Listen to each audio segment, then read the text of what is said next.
I'm going to make a bold statement, but I like iced coffee better than hot coffee. I absolutely like it better than hot coffee. In fact, most of the time I drink 1 cup of hot coffee in the morning, and then the rest of the day I'm like iced coffee all the way, even in the winter. When I go camping, it's nice to have hot coffee. Well, sure, because you're in the wilderness. Right. But I feel like in general, iced coffee just tastes more delicious. And I just prefer a nice cold beverage more than a hot beverage. That's true. You have an ice I'm all obsession. about my ice. Ice, baby. And straws. And I don't want it any other way. And do not give me lukewarm anything. No. It's weird. I think that's where we're opposite though, because I'm literally drinking a glass of like still tap water. Oh God, right just now. at room temperature. I forgot how much I loved crushed ice because it's all the little ice chips like more evenly make your drink cold, and you don't have to have your straw through a giant like ball of ice cubes. And that shows how much ice I use in the beverage. You take a scientific approach to literally everything you do. I know. I've been thinking about like ice chips, like more surface area. Do they melt faster though and water down my drink more? I actually don't think so because I think it stays like more consistently cool instead of like the ice all melting together. I don't know. I should probably do some more research on this. We're going to talk about beverages today, but not ice. Yes. So Yes. maybe we need to just have a whole episode on ice. Ice. Hi, I'm Katie. And I'm Emily. We're 2 long-distance best friends with a passion for learning about all the things that make everyday life interesting. We'll share our findings with you on researching the obvious. So this episode, I think, let's get into our backstory a little bit more. We've been talking about liquor laws probably as long as we've been friends, but we met at the University of New Hampshire, but neither of us are from New Hampshire. Way back when, in 2004, we signed up for college at University of New Hampshire, and they would randomly assign you roommates. I actually don't know if this is how colleges still do this, but they would randomly assign you roommates. There were a couple of questions. Yeah. You could put some dorm preferences on there, right? There was like an all women's dorm. There was like a the mini dorms, which were like outdoors. They had themed dorms. Yeah, group people together with similar interests, and then there were just like the freshman dorms.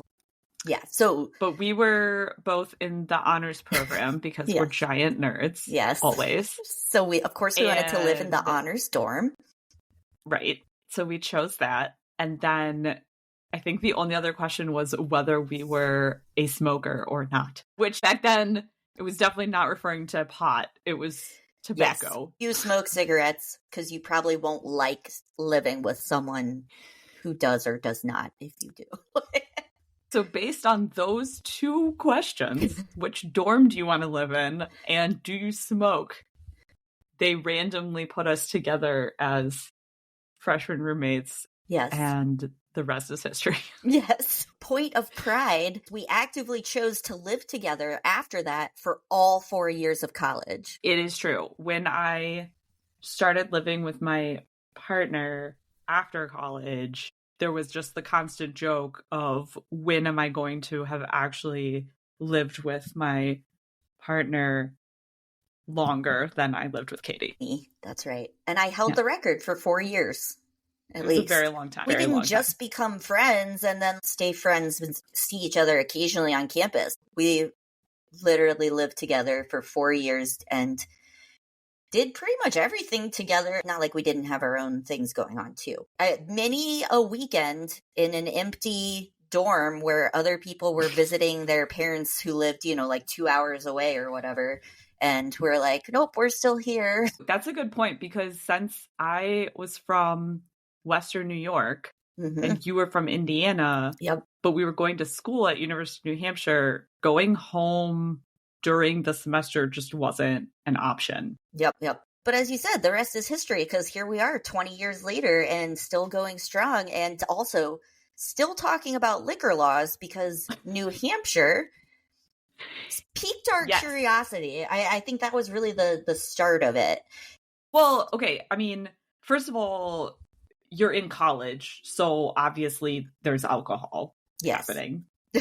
Right. So, I mean, number one. Before we were 21, though, obviously. We did nothing illegal. Right. If anyone, is listening from law enforcement, we did not drink before we were 21. Not at all. Nope. We did not go to parties. New Hampshire is very unique, especially compared to Indiana and New York. So that did get us talking a lot about alcohol laws in general. And then you had the benefit of moving to several different states. And you would always tell me about, I'm living in Kansas now, or I'm living in Oklahoma now.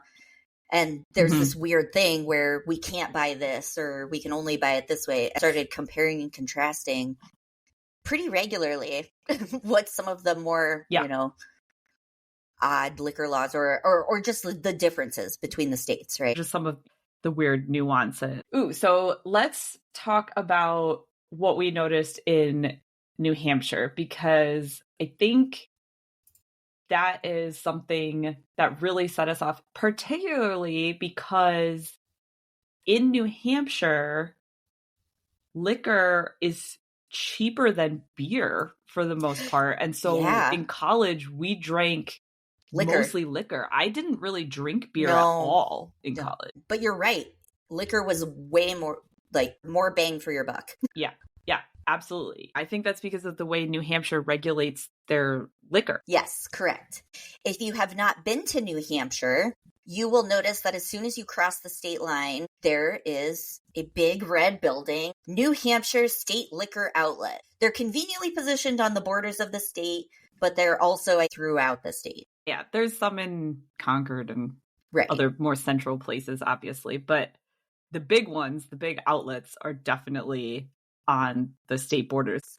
And of course, the bonus here is that in New Hampshire, there is no sales tax and there is no liquor tax. So you are purchasing it for exactly what it says on the tag. And because the state is running these liquor outlets, they control the prices and there's no competition. They just get to decide what they're charging, which is usually slightly less than what you would pay somewhere else. And then also minus the sales tax. Yeah, exactly. Because I know people will drive up from Massachusetts or something just to stock their liquor cabinet.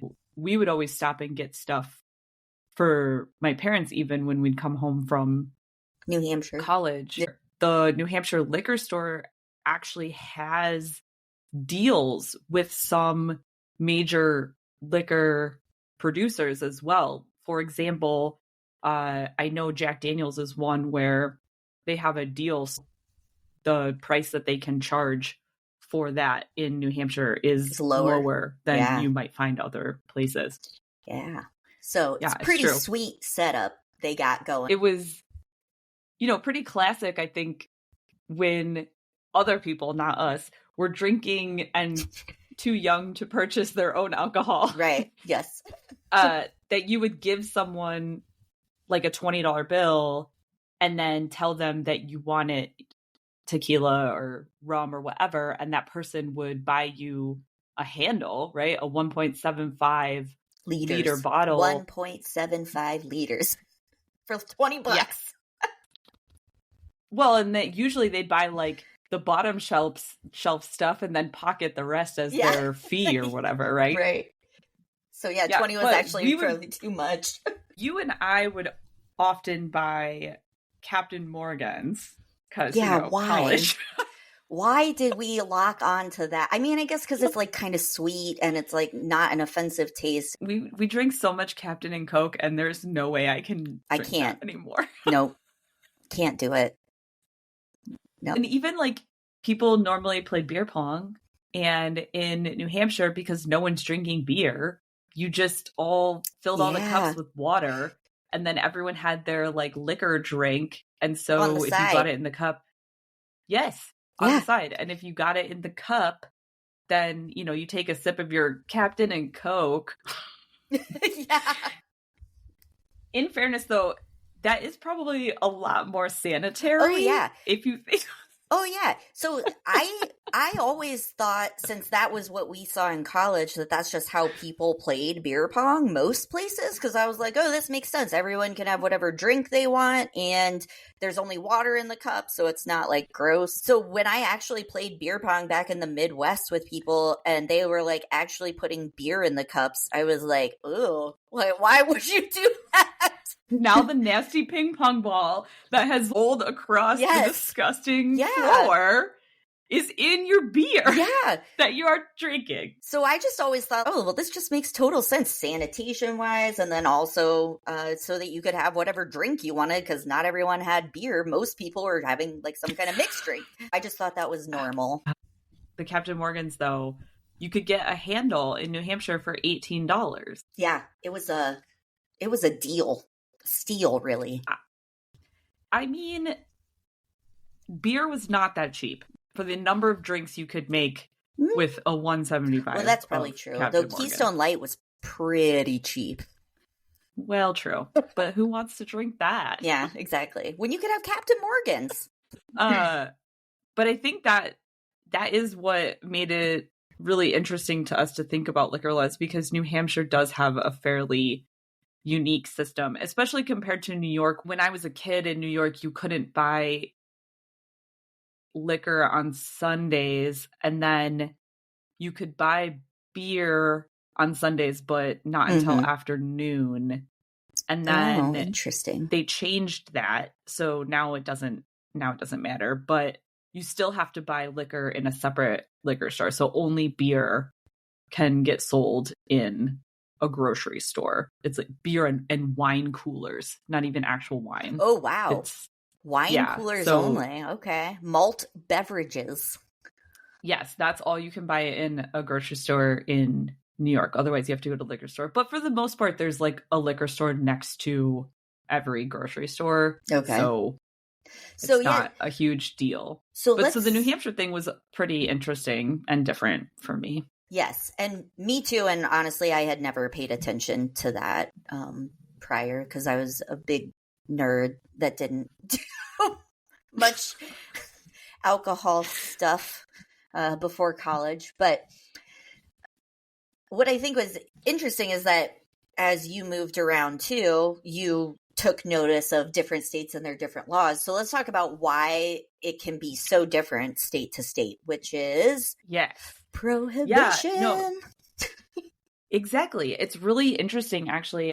Basically, because we had this whole period of prohibition in, the 1920s, after prohibition was repealed with the 21st Amendment, the government was basically like, okay, so you don't want us to regulate this, so every state gets to decide what they want to do. Yep. So they basically just punted it to the states to decide what they wanted to do with alcohol. And then depending on the state, sometimes the state would punt it to the county or even the or even towns. The municipals. Right. Because they didn't want to make the decisions either. It's why every state is different, but also why in some states you might find every county or even every town is different depending on the laws. And there are still some dry counties out there. There's 80 dry counties in 9 different states. Arkansas actually has the most dry counties, and they have over 30. So of 80 dry counties, 30 of them are in Arkansas. That's a good chunk. There's 2 basic ways that states have approached their alcohol laws or alcohol control. And one is the control model, and New Hampshire is an example of that. And basically that allows the government in a jurisdiction, such as the state, to be a market participant directly controlling the distribution and sale of beverage alcohol within its borders. The state is the one who gets to decide on the prices and pocket the profit. And then the other method is the license model, which is basically what all the others, if you're not a control state, you're a license state. And that would, you have to purchase a license in order to sell alcohol on your premises. And then, of course, that varies widely state to state. And I'm sure cost also varies widely state to state. So most states are using the license model, and they have different requirements for different scenarios. So, to own a liquor store, there's a license. To sell liquor, alcohol in your business, that's a license. To do it at a restaurant, that's a license. So, et cetera, et cetera. So those are the two main types, and only 25% of the U.S. is under the control model, like New Hampshire does. Interesting. Yeah. So I was looking more specifically at the control states. For New Hampshire in particular, what I thought was interesting is they have a fact sheet that we will link in the show notes and share our sources. In 2022, they had $172,600,000 in revenue and more than $4 billion in net profits has been raised since the first store opened in 1934, which I thought was really interesting. And then, of course, your next question is, what do they do with all of that profit? Well, they have no sales tax and they have no income tax. So if you live and work in New Hampshire, you do not pay income tax. So they use profits from the control of the liquor stores to go to different needs for the state: education, health, and social services. They do actually contribute also to an alcohol abuse and prevention fund and the Granite Advantage healthcare program. And roughly $153.5 million as of 2022 was just transferred to the general state fund. So all that money just goes to the state, and then they use it like they would your tax dollars, except you got some alcohol out of it. Yeah, I guess instead of paying income tax on your income, you're just buying alcohol. But speaking of these control states, after I lived in New Hampshire with you for college, you moved back to Indiana, but I moved to Ohio. Ah, yes, Ohio. Yes. And Ohio also is a control state for liquor only, not for beer. Yeah, they're a weird one. And also, I have noticed Ohio laws as well because we visit Cleveland often. The crazy thing is, so when Kevin, my partner, when we moved to Ohio, we go grocery shopping because we've just moved there. And we go in the grocery store and they had liquor in the grocery store. And we got so excited. We were just sitting there. Oh my gosh, we can buy liquor in the grocery store. This is so novel, And so we bought some, go home, try it. And we were like, wait a minute, this tastes really terrible. What is going on? Because we bought like whiskey or something. And we were like, this tastes awful. What is going on? And we realized that in Ohio, you can sell liquor in the grocery store if it is 21% alcohol by volume or lower. So most alcohol, like vodka, whiskey, those are 40% alcohol by volume. That's generally the standard. But then in Ohio, if you buy vodka or whiskey or tequila in the grocery store, you're getting basically half of the standard the strength. Yes. So it tasted syrupy because you're getting half the amount of alcohol in the grocery store. So in Ohio, I saw this other model of liquor laws, and that just further extended our obsession with this whole situation. Yes. So if you want to get liquor, like regular foolproof liquor in Ohio, you have to go to a liquor store, and it's similar to New Hampshire where it has to be a state controlled liquor store. What is interesting though is that there are some grocery stores in Ohio that have state liquor stores inside of them. Oh, that's weird. Like the building is inside the grocery store building? Yes, it's bizarre. It's like where the liquor aisles would be in the grocery store is Mm-hmm. actually contained in separate walls with a separate door and a separate cashier inside. Oh, I haven't run into that in Ohio before. Interesting. So if you wanted anything, any kind of alcohol that normally would be above 21% Mm-hmm. ABV, then you'd have to go to a state liquor store in Ohio. But otherwise, anything below you could just get in a grocery store. So like Bailey's, Kahlua, those are normally under 21%. So you could just buy that in the grocery store. Any wine, any beer, you could just No. buy that in the grocery store. So if you're moving to Ohio, do not be duped into buying vodka, whiskey, or any other hard distilled spirits. Because whatever, even if it seems like it might be a good deal, it is not, because you're getting half of what you paid for. Yeah, it is not. Unless you want to make low proof drinks, I guess. But I don't know. It's yeah, I don't even know who I don't get it. Yeah, who is buying the 20% vodka?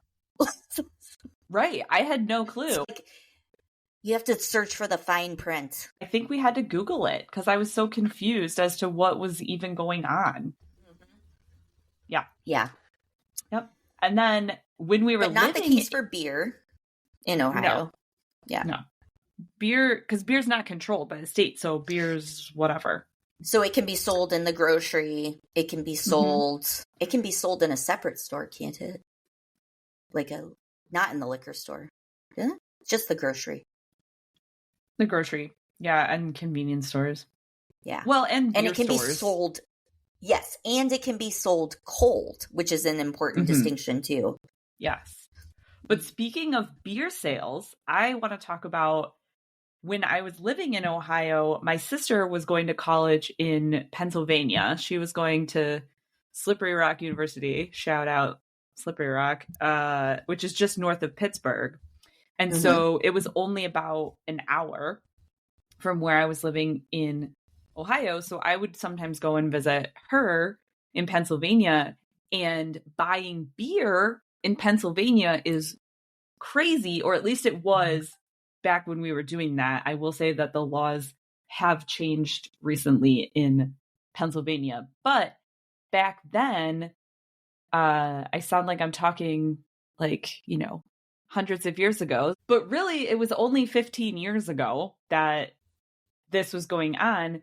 So I'd visit my sister, and you could only buy beer in a couple places. You could either buy beer at a beer distributor. And so they would have, they were a distributor. So it's just a store, basically. A lot of them were drive-throughs. So brew-throughs. Yeah, you could just drive your car in and they'd put, the beer in your car. And it's because it was a distributor. So that meant you had to buy it in distributor quantities, which is more large. it's more than 12. So you couldn't get a 12-pack or less at a distributor. So basically you're committing to at least a case of beer at that point, right? When you go to a distributor. So you could buy beer that way at a distributor. Or if you wanted less than that, you could buy it from a bar or a restaurant. So if you wanted a 6-pack in Pennsylvania, you had to go into a bar and ask for a 6-pack, and then they would let you buy it at the bar. And take it with you? Yes. Just like a store, but the bar is the one selling it.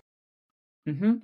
Yeah. And so that was how you could buy beer in Pennsylvania. And what's funny is Pennsylvania is one of the states that they basically punted the liquor laws to municipalities. So they don't have any fully dry counties in Pennsylvania, but if you look at a map of dry counties in the US, all of Pennsylvania is called a mixed county, which means that there's some areas of the county that are dry and some areas that are wet. Wow, so it's dry. Like hyper local distinctions. Yes, exactly. exactly. So in Pennsylvania, pretty much every county is mixed because there's some dry municipalities. And what's funny is my sister, where she went to school, the town next to hers was dry. So a lot of people would come over, and get alcohol in her town. So, Which, yeah. at that point, I understand. Okay, maybe you're a town that's just like not really interested in alcohol, parties, fun, right? Okay, fine. But don't you want to cash in on that? Like, people are literally just going to leave your area and go get it somewhere where it's available, and you're missing out on that. Yeah. I mean, I don't know. The whole thing is crazy to me. And then Pennsylvania is actually one of the more confusing states. I looked up a chart of where you could buy alcohol in Pennsylvania. I'll actually link this article. It's from the Philadelphia Inquirer, because it's literally this whole article about how to purchase alcohol in Pennsylvania, because it depends on if you want liquor, if you want wine, if you want beer, and who can sell it. Yeah. Because liquor you can't get at a convenience store. You have to go to a liquor store or to direct to a distillery. But then you can get wine at a convenience store, but they limit you so that it can only be 3 liters per transaction. Wow. Yeah. They're real specific. Yes. Or if you want more wine than that per transaction, then you could go to a liquor store. And then beer, like I was saying, you can't buy in a liquor store at all. You have to do the distributor thing. Right. Or a bar. Sounds like a regulation nightmare. Like, I wonder how many people they pay to enforce these regulations. Because it's very specific. It's so specific. I think we said that at the same time. Yeah. Yeah. But I also remember, which I think you can identify with too, is going to Pennsylvania and going to a distributor and just getting a case of Yuengling because you couldn't buy Yuengling. Oh, anywhere. Anywhere. Yeah, it was hard to get a hold of in Indiana, and it was definitely hard to get a hold of, I would say, in Ohio. Oh yeah. New Hampshire didn't have it. No. I remember when I first started seeing Yuengling in Indiana, I was excited. And now, the excitement has worn off. I've moved on. It's fine. But I do remember the day. Yeah. There weren't really a lot of craft beers. That's back true. Then, that's true. Either. So choices were more limited. Yuengling was novel. Yes. It was exotic. It was all the way from Pennsylvania. Oh my God. The exotic beer locale of Pennsylvania. Yes. Yeah. I feel like I complain about Indiana beer and liquor laws sometimes, or some of the stupid stuff that we've done, like not selling alcohol on Sundays. I just think that's dumb, but at least I'm not Pennsylvania. Well, but it could be confusing of where to get stuff in Pennsylvania. But we could talk about when I lived in Kansas and then in Oklahoma, where you couldn't even get it if you wanted to. Yeah, that also really makes me appreciate the Indiana laws. Was when you moved to Kansas and Oklahoma and you were telling me about your beer plight. I was, wow, that's like next level. So Kansas, they're really restrictive and have been for a while. Again, a lot of these things have changed, but it's been very recent that they've changed. So in Kansas, after Prohibition, they put it down to the county level to decide whether or not they were going to be a dry county. But in Kansas, every county is dry by default, and they had to vote to make it not dry. Wow. Which is, the opposite of most places, because the counties start dry. Tennessee's also like that, but I think otherwise it's the opposite situation. So Kansas, you had to vote on whether or not you were going to be a wet county. And then for a very long time, you could only get alcohol at a private club. Ooh, a club. So you had to, so you had to be like a member of a club. I mean, basically these are bars, right? But you just had to have a membership in order to be able to go and drink.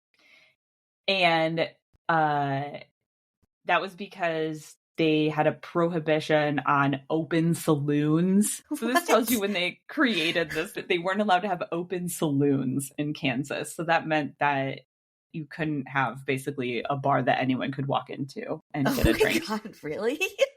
Yeah. Wow. And so that law was not overturned until 1986. Oh my God. If you wanted to go to a bar in Kansas pre-1986, you must become a member of said bar first, and then you're part of the club and can go in. Yes, and then you could drink. Okay. And what's funny about that is shout out to Free State Brewery in Lawrence, Kansas. They were the first legal brewing operation in the state because they started in 1989 because the law didn't get overturned till 86. Wow. So they've been around, I mean, quite frankly, as a craft brewery for a long time, 1989. A long time. Mm-hmm.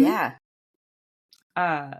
But, you know, they weren't allowed to even operate until 1986, so. Yeah, it couldn't even be a thought in your head until 1986. So in Kansas, they have also a law with regards to 3.2% beer. If you live in a state that's, you know, normal, you probably have never heard of 3.2% beer. I had not. So basically, 3.2% beer is beer that is 3.2% alcohol by weight, not by volume, which is a whole other strange situation. Normally, we measure alcohol by volume, ABV, but 3.2 beer is measured alcohol by weight. And so that comes out to about 3.9% by volume, which is, honestly, it's only slightly less than what you'd get in like a Bud Light or a Miller Lite. Miller Lite is 4.2%. Okay. So it's like slightly less than light beer. Tenths of a percentage. Yeah. Because it makes that much of a difference. Yeah. But so in Kansas, and if you want to sell anything above 3.2% by weight, you have to do it at a liquor store. So a grocery store can sell something as long as it's under 3.2%, but, you know, there's not really anything that is standard under that percentage. And I remember you introducing me to that concept and the fact that major brewers like Bud Light, Miller Lite have like a whole separate operation just to produce beer for Kansas or for the 3.2 law, right? Yes. Because you can find 3.2 beer in other states. So I actually looked this up, and you can find it in Colorado, had a 3.2 law for a while. Minneapolis has one. So like there are some other states that have this 3.2 thing. And so if you're a large company like, you know, Miller Coors, like Anheuser-Busch, then you're going to make some of your beer to fall under this category because there is actually a market to sell it. Yeah, they don't want to exclude themselves from it. Right. But, you know, craft beer and smaller operations, they're not making this kind of beer. They don't have the capacity to do it. So in Kansas, you could buy some beer at the grocery store. It generally would be, you know, a Miller Coors product, an Anheuser-Busch product, and it would be the 3.2. And if you wanted anything else, you just went to a liquor store. The caveat being that liquor stores had to close by 9 p.m. So I remember there was a couple times where this weird thing would happen where either we'd be at Free State Brewing and they could stay open as a bar, but if you wanted to get a growler, they couldn't sell it to you after 9 p.m. So there was definitely at least one time where I was there and I tried to get a growler and they were like, oh, it's after 9. We can't sell it to you, actually. 9? Yeah. Or one time I remember, we were going to have some people over to the house and I was like, oh my gosh, we should go grab some beer. And it was like 8:45. Oh, no. Like, no. No. Gotta get to the store and check out. Slow-mo action sequence, running to the store. Yeah, 100. It was 100% like that. Because the cashiers, since everything's recorded, all the transactions in the cash register, they literally couldn't have a timestamp after 9. So, like, even if you were in line, no. What? Something I thought that was interesting about Kansas, though, was you could get a separate 3-2 license as a bar. And so you could be a bar that only sold 3-2 beer. There was a bar in Lawrence where I lived at the time that had a 3-2 license. And so if you went there, you would only get 3-2 beer. Why would you go to a bar like that? If you're gonna drink Miller Lite, which I was still in college, being a grad student. So realistically, it wasn't that much different. Yes, I gotcha. And it had a good vibe. They had a big porch. Well, yeah. I love a porch. I love a porch beer. Don't you mean patio? Or was it really a porch? Well, I guess it was more like a deck. Okay. I would lump that in like with patio then more, but. Oh, I think of patio and I think of like paver stones on the ground. Well, yes, that would be technically a patio, but like this patio was like and an deck elevated are close. Wooden. I guess that is kind of like a porch too. I don't know. It was like an elevated wooden deck, though. Topic for a future episode. So fascinating. Anyway. Okay. But moving on. But I will say that, so I was introduced to the 3-2 in Kansas, and then it became another level of my life when I moved to Oklahoma. Oh, yes. Okay. Yeah. Tell us how it gets worse. Oh, it gets worse. It gets worse. So in Oklahoma, we'll go way back because in Oklahoma, when it became a state in 1907, the state constitution included the prohibition of alcohol. So the prohibition of alcohol in Oklahoma predated prohibition in the U.S. And before it was cool. Oklahoma getting rid of alcohol before it was cool. Yeah. So instead of accepting the 21st Amendment when it was passed in the U.S. to outlaw prohibition, Oklahoma instead approved the sale of beer not containing more than 3.2% alcohol by weight. So basically, they said, okay, we'll allow alcohol in our state, but it has to be 3.2 or under. They changed that in 1959. So until 1959, the entire state, you could only get 3.2 anything. Okay. And then in 1959 is when they first started allowing liquor stores to sell things over 3.2%. So basically you couldn't get liquor in Oklahoma. So you had to drive to another state if you didn't drink beer. Well, and illegally bring it back, right? Because you weren't allowed to import. Oh, that small detail. Okay. So in 1959 is when Oklahoma started allowing liquor stores to sell alcohol over 3.2, and it had to be at room temperature. Not allowed to sell it cold. Yes. That is my biggest pet peeve. As we learned before, I really enjoy a cold beverage.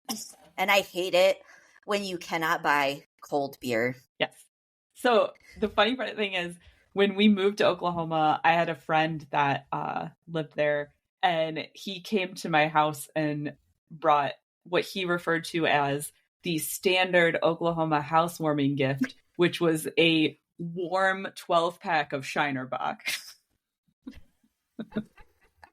Wow. Because, Yeah. you can't get it cold anywhere. So bring over a warm 12-pack and, I don't know, chill it really quick before you can even drink it. So you could buy things over 3.2% in a liquor store, but bars still could only sell things at 3.2%. That was changed in 1984 when they passed a law that allowed bars to sell mixed drinks. This is important because when I moved there, this was still the case where bars could sell mixed drinks, but they couldn't sell beer that was over 3.2% by weight. And when you say mixed drinks, that was in 1984 that bars could serve mixed drinks? Yes. But so the hilarious thing is when I first moved to Oklahoma, you'd get all these stereotypical big tough guys, whatever, coming into the bars, and they'd be ordering a fruity cocktail because it had more liquor than a 3.2 beer. Like a Sex on the Beach, please. A Mai Tai? Yes. Well, because otherwise all you could get was 3.2 beer in a bar. Yeah. Right? And the other thing that's crazy, right, is because of that law with the 3.2 beer, if you were a brewery in Oklahoma, you could only sell 3.2 beer. Oh, yeah. I remember you talking about that. That's really sad. Talk about putting the handcuffs on a thing that is supposed to be a creative craft beverage. So Oklahoma is actually ranked 49th in the country in terms of breweries per capita because of this law, basically, because you could have a brewery, but you couldn't sell your beer on premise if it was over 3.2%, which most craft beers are over 3.2%. Yeah. There was a brewery, they made one wheat beer that was 3.2 by weight. And so they were allowed to sell this wheat beer. And then any other beer they made, they weren't allowed to sell. So what they would do is you could buy a pint glass and it would come with a beer in it. Oh my gosh. Or you could give a donation to the brewery. A donation? Yes. And your donation came with a beer. That was the only way that you could get their beer. What was crazy though is, so I lived there in 2016, and in 2016 is when a lot of this stuff all changed in Oklahoma. In the 2016 election, there was a huge vote. It was question 792, but it was one of the most comprehensive reform Oklahoma's alcohol laws ever.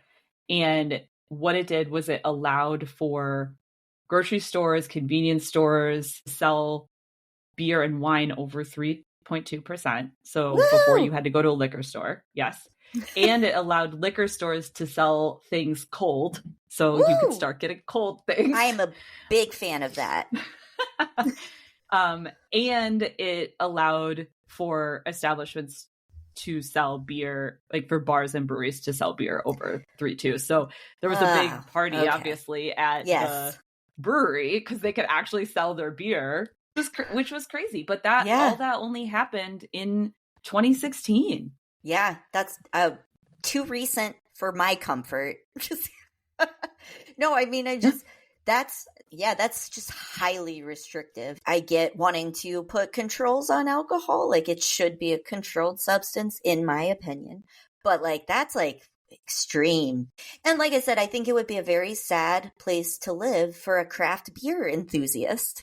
I remember coming to visit you when I lived in Oklahoma. We came to visit you in Indiana, and I was so excited to go to breweries because I lived in Oklahoma when I feel like the craft beer scene was really exploding, 2014 to 2019. I mean, it's still exploding now, but it really started exploding around that time. And I feel like I missed all of it because I was in Oklahoma.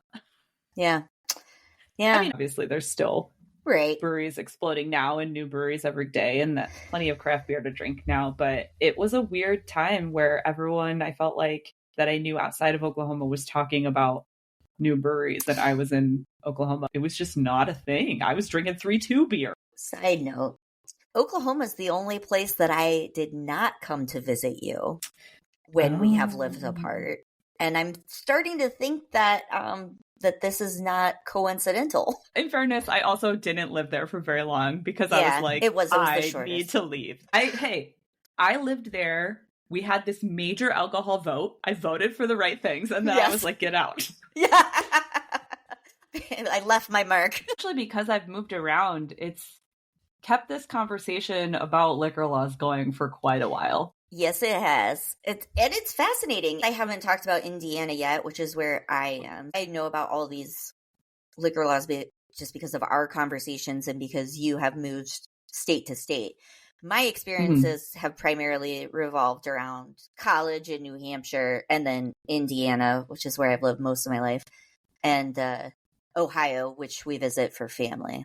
So in Indiana, I was always familiar with or kind of assumed for a long time that it must just be similar elsewhere. No purchasing of alcohol on Sundays. That was a big one. And that just got changed in 2018. But it can only noon to 8 p.m. So we do have specific hours that things can be sold. On-premise sales, which would be like a bar, go from 7 a.m. to 3 a.m., as well as stores. So liquor stores here could be open potentially until 3 a.m., but only 12 to 8 p.m. on Sundays. So, they want a short 8-hour window on Sundays. Gotta maximize that Sunday. What? Okay. Then the big news this year was that we legalized happy hour because you couldn't have drink specials during a specific time of the day, which is actually, I discovered, something that other states have too. So yeah, I lived in Kansas in 2012. It was a big deal because happy hour got legalized. Yeah.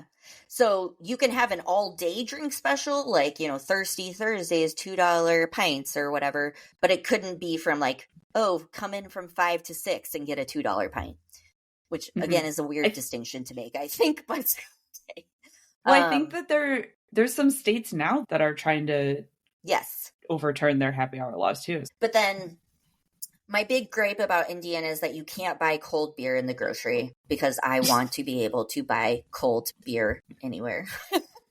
But a liquor store can sell cold beer. But see, this to me is irritating because I'm at the grocery and the beer that I want is there. It's just not cold. So, it also ruins the integrity of the beer. Yes, I agree.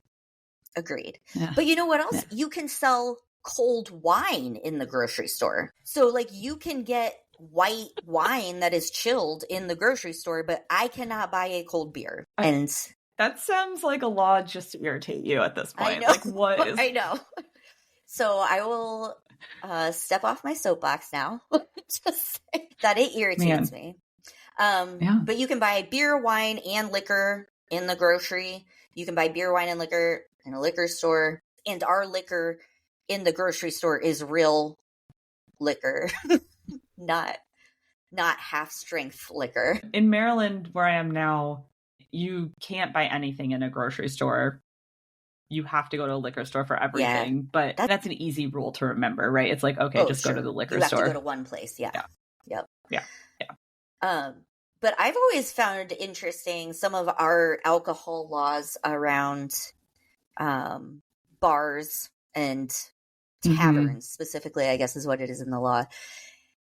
So obviously minors or under 21 are not allowed to go into liquor stores or bars. But if a restaurant has a bar, then it has to have some kind of barrier between the bar and the restaurant.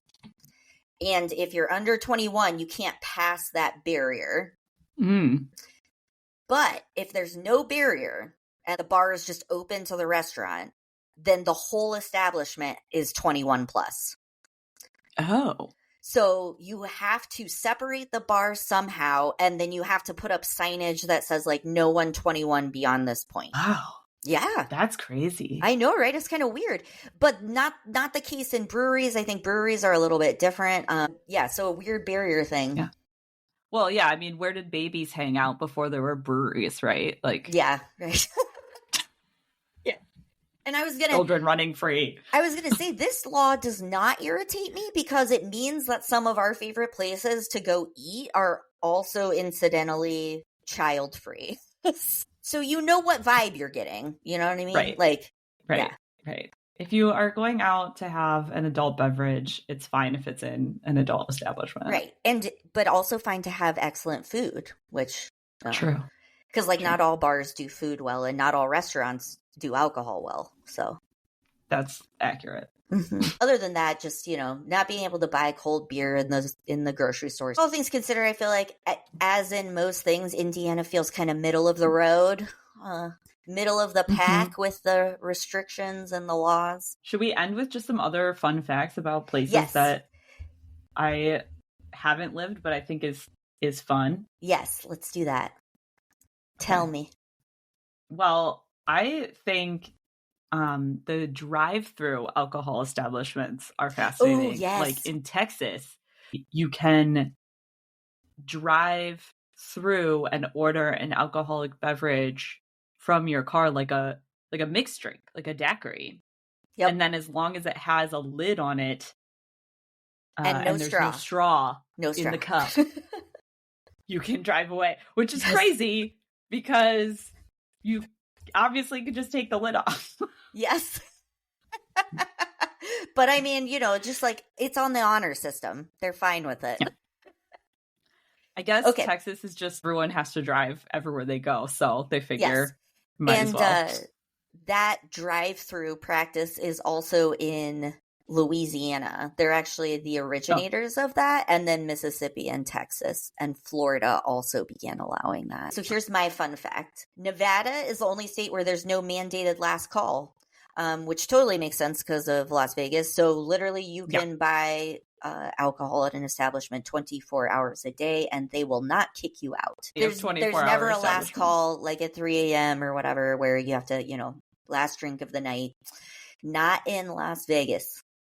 Well, and Nevada as a whole, as a result. That is fascinating. And I also ran across and did not realize that this was something that still occurred, but some states don't sell alcohol on election day. What? Yeah. Alaska and Massachusetts have bans on buying alcohol anywhere. Like, so you can't go in a bar, you can't do it at the store or whatever, while the polls are open. And so literally when the polls close, that's when you can start buying alcohol again.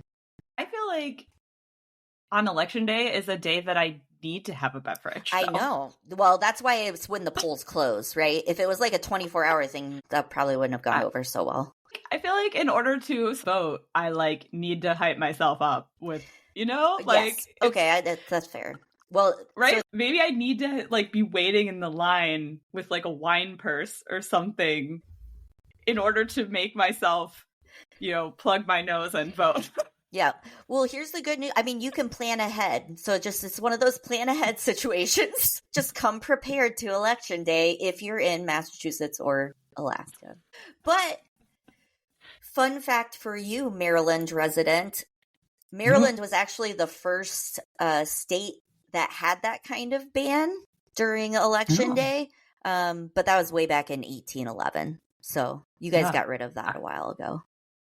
Yeah. Maryland really, fun facts, more to continue, but we really were opposed to the whole prohibition thing for a long time. And because Maryland's such a big port state, right? The Port of Baltimore is so huge.